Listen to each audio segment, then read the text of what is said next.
بسم اللہ الرحمن الرحیم وما ابرئ نفسی ان النفس لامارۃ بالسوء الا ما رحم ربی ان ربی غفور رحیم صدق اللہ العلی العظیم۔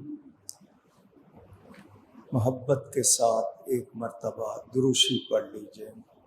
اللہم صلی علی سیدنا و مولانا محمد معدن الجود والکرم وآلہ وصحبہ وبارک وسلم۔ الصلاة والسلام علیک یا رسول اللہ، الصلاة والسلام علیک یا حبیب اللہ، الصلاة والسلام علیک یا رحمة للعالمین وعلى آلك وأصحابك یا شفیع المذنبین۔ 8ویں تراویح اور 12 پاروں کی تلاوت آج پوری ہوئی ہے۔ سورہ یوسف شروع ہوئی ہے، حالانکہ پیچھے بہت سے بیان ضروری تھے، نہیں کر سکا۔ پہلی بات تو یہ کہ یاد رکھیں حضرت یوسف علیہ السلام نبیوں میں وہ نبی ہیں کہ یہ خود نبی ہیں، ان کے والد یعقوب علیہ السلام نبی ہیں، ان کے دادا اسحاق علیہ السلام نبی ہیں، ان کے پردادا حضرت ابراہیم علیہ السلام بھی نبی ہیں۔ بہت سے لوگ کہتے ہیں کہ نسب، خاندانی رشتے ناطے کی وجہ سے فضیلت ہوتی ہے۔ بلا شبہ ہم نسبی فضیلت کو مانتے ہیں، نسب کی فضیلت بھی ہوتی ہے، مگر بتائیں ساری دنیا کے مسلمان شروع سے اب تک مانتے ہیں یا نہیں کہ ہمارے نبی پاک صلی اللہ علیہ وسلم نبیوں میں سب سے افضل اور اعلیٰ ہیں؟ مانتے ہیں نا؟ حالانکہ نبی پاک کے والد نبی نہیں، دادا نبی نہیں، پردادا نبی نہیں، نسبی طور پر دیکھا جائے تو حضرت یوسف علیہ السلام کو یہ شرف حاصل، مگر فضیلت افضلیت ہمارے نبی پاک صلی اللہ علیہ وسلم کی۔ یہ صرف ایک اشارہ، اس پر میں نے گفتگو زیادہ نہیں کی۔ حضرت یوسف علیہ السلام حضرت یعقوب علیہ السلام کے 12 بیٹوں میں سے ایک بیٹے ہیں۔ ان کے سگے بھائی حضرت بنیامین علیہ السلام، باقی بھائی ان کی مائیں الگ ہیں، ان دونوں کی ماں ایک ہے۔ اللہ تعالیٰ نے نبوت یعقوب علیہ السلام کے بیٹوں میں ان کو عطا کی۔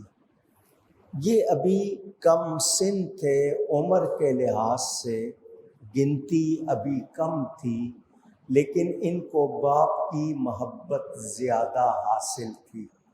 ان کے والد اپنی اولاد میں ان کو زیادہ چاہتے تھے، پسند کرتے تھے۔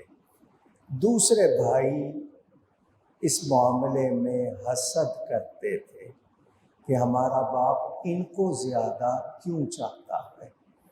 تو نبی اللہ کی طرف سے علم دیا گیا ہوتا ہے، حضرت یعقوب کو معلوم تھا کہ یہ نبی ہے اور آئندہ اس کے لیے جو شان اللہ نے بنائی ہے وہ جانتے تھے۔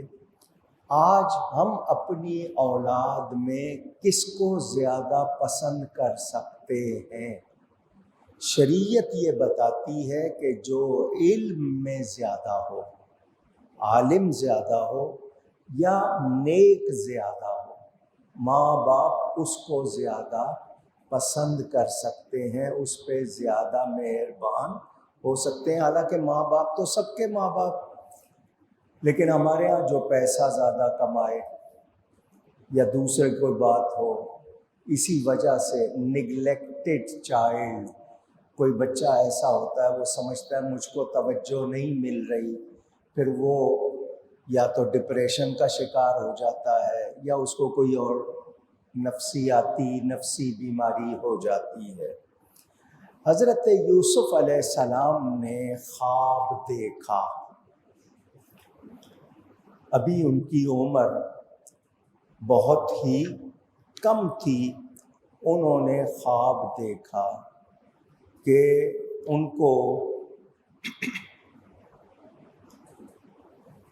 11 ستارے اور چاند سورج سجدہ کر رہے ہیں۔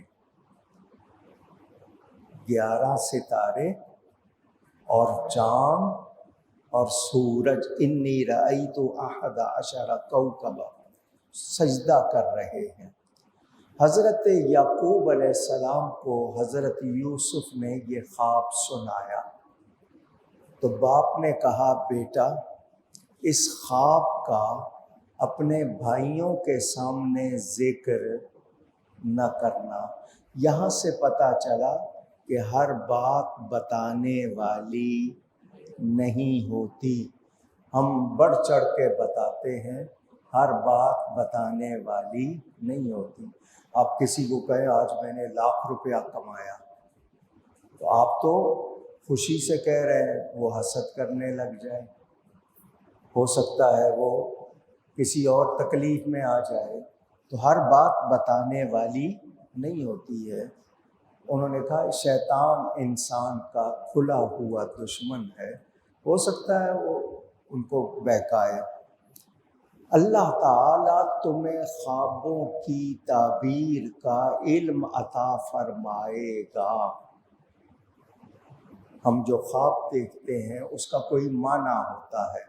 خواب 3 طرح کے ہوتے ہیں، ایک اللہ کی طرف سے، ایک شیطان کی طرف سے، اور ایک اضغاث و احلام، یہ جو آپ کی سوچیں ہوتی ہیں، کبھی بدہضمی کی وجہ سے کبھی وہ سوچیں شکل بن کر سامنے آ جاتی ہیں۔ معبر، تعبیر بتانے والا ہی صحیح بتا سکتا ہے، ہر ایک کو خواب نہیں سنانا چاہیے، ہر ایک کو خواب اونچی کہیے۔ رسول پاک صلی اللہ علیہ وسلم فجر کے بعد لوگوں سے فرماتے تھے اپنے خواب سناؤ، تعبیر ان کو سنا دیتے تھے، مگر ہر ایک کو نہیں سنانا چاہیے۔ کسی نے پیچھے سے جب حضرت یوسف اپنے والد کو یہ خواب سنا رہے تھے، پردے کی اوٹ پیچھے سے کسی نے سن لیا، بھائیوں کو بتا دیا، انہوں نے پروگرام بنایا کہ یوسف کو باپ سے جدا کریں، دور کریں تاکہ باپ کی توجہ ہمیں ملے۔ وہ حضرت یوسف علیہ السلام کے پاس آئے اور آ کر کہا کہ ہم کل جا رہے ہیں گھومنے پھرنے، آپ کی زبان میں جس کو پکنک منانا کہتے ہیں نا، تو گھومنے پھرنے جا رہے ہیں، تو یوسف کو ہمارے ساتھ بھیج دیجئے، یہ بھی ہمارے ساتھ جائے گا، کھیلے گا، خوش ہوگا۔ حضرت یعقوب علیہ السلام نے فرمایا مجھے ڈر ہے کہ اس کو کہیں بھیڑیا نہ کھا جائے، مجھے ڈر ہے کہ اس کو کہیں بھیڑیا نہ کھا جائے۔ تو ہم 10 کے 10 جوان ہیں، ہمارے ہوتے ہوئے کیا مجال۔ آپ نے فرمایا میں نے اپنی بات کی ہے، بہرحال تم جانو۔ وہ لے گئے یوسف علیہ السلام کو، راستے میں بھائی جس طرح سلوک کرتے رہے، اچھا تجھے اب یہ خواب آ رہے ہیں، تجھے یہ خواب آ رہے ہیں۔ انہوں نے ان کے کپڑے اتارے اور ایک کنویں میں ان کو گرا دیا، ان کے کپڑے اتار لیے اور ان کو ایک کنویں میں گرا دیا۔ اللہ نے جبریل کو بھیج دیا، انہوں نے حضرت یوسف کو گود میں لے لیا اور کنویں میں جو ڈول پانی نکالنے کا ہوتا ہے اس میں بٹھا دیا، ان کو کوئی چوٹ نہیں لگنے دی۔ بھائی رات کے وقت روتے ہوئے آئے، ابا جان ہم نے سامان کے پاس یوسف کو بٹھایا تھا کہ وہ سامان دیکھے، لیکن اس کو بھیڑیا کھا گیا اور قمیص کو جھوٹا خون لگا کر لے آئے۔ جو بات بھائیوں نے آ کے کہنی تھی حضرت یعقوب نے ایک دن پہلے ہی کہہ دی، تو نبی کو اللہ کی طرف سے علم ہوتا ہے۔ صرف ایک جملہ کہہ رہا ہوں، کائنات میں جس کا بھی علم ہے متناہی ہے۔ متناہی کا مطلب اس کا کوئی آخر، کوئی اینڈ ہے۔ اللہ کا علم لا متناہی ہے، اس کی کوئی انتہا نہیں۔ اگر ہم نبیوں کے لیے علم مانتے ہیں تو قرآن کے مطابق مانتے ہیں۔ نبیوں کو علم کون عطا کرتا ہے؟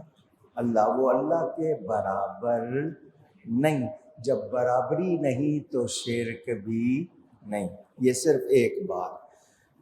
حضرت یوسف علیہ السلام کا قمیص لے آئے، اس کو جھوٹا خون لگایا ہوا ہے۔ حضرت یعقوب فوراً اٹھتے نہیں، چلو مجھے دکھاؤ کہاں بھیڑیے نے کھایا، کوئی ہڈیاں باقی ہوں گی کوئی۔ وہ نہیں جاتے کیونکہ ان کو پتہ ہے کہ اصل معاملہ کیا ہے۔ اب میرے اور یوسف کے درمیان جدائی ہے، مجھے صبر کرنا ہوگا، چنانچہ یہی فرمایا قال بل سولت لکم انفسکم امرا، یہ تمہارے اپنے نفسوں کی بنائی ہوئی بات ہے، فصبر جمیل، صبر ہی اچھا۔ اسی یوسف علیہ السلام کو اللہ نے برسوں کے بعد 40 برس یا جتنی مدت حضرت یوسف کو مصر کے تخت پر بٹھایا اور حضرت یعقوب سے ملوایا، اور 11 بھائیوں نے اور چاند سورج نے تعظیمی سجدہ کیا، جو خواب دیکھا تھا وہ پورا ہوا۔ اس واقعے میں بہت سے سبق ہیں۔ میں نے جب تفسیر میں آیا تھا تو تقریباً سال بھر اس کو بیان کیا تھا۔ اس وقت صرف محبت سے ایک دو باتیں کی ہیں۔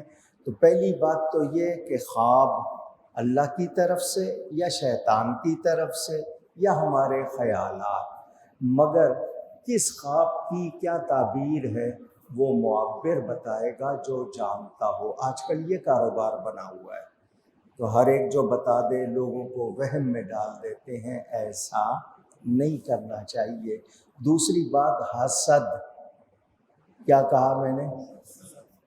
اس کو آپ اردو میں کیا کہتے ہیں؟ جلنا، جلن، انوی، اس کے علاوہ آپ اور لفظ اس کے لیے، یہ حسد آپ کی نیکیوں کو کھا جاتا ہے۔ کسی مسلمان پر رشک کیا کرو، حسد نہ کیا کرو کہ یا اللہ تو نے اس کو دیا ہے ہمیں بھی عطا فرما۔ حسد بہن بھائیوں میں بھی ہوتا ہے، دوسروں میں بھی، یہ اچھی چیز نہیں ہے۔ اور حسد کے عدد ہے 72۔ حسد کے عدد کتنے؟ 72۔ فرقے کتنے ہیں؟ 72۔ سارے حسد کی وجہ سے بنے ہوئے ہیں۔ تو سوائے اہل سنت و جماعت کے، اللہ تعالی ہم کو صحیح عقیدوں پر رکھے۔ گفتگو میں مجھ سے کوئی غلطی ہوئی ہو، اللہ تعالی اس کے رسول صلی اللہ علیہ وسلم کی بارگاہ میں توبہ کرتا ہوں۔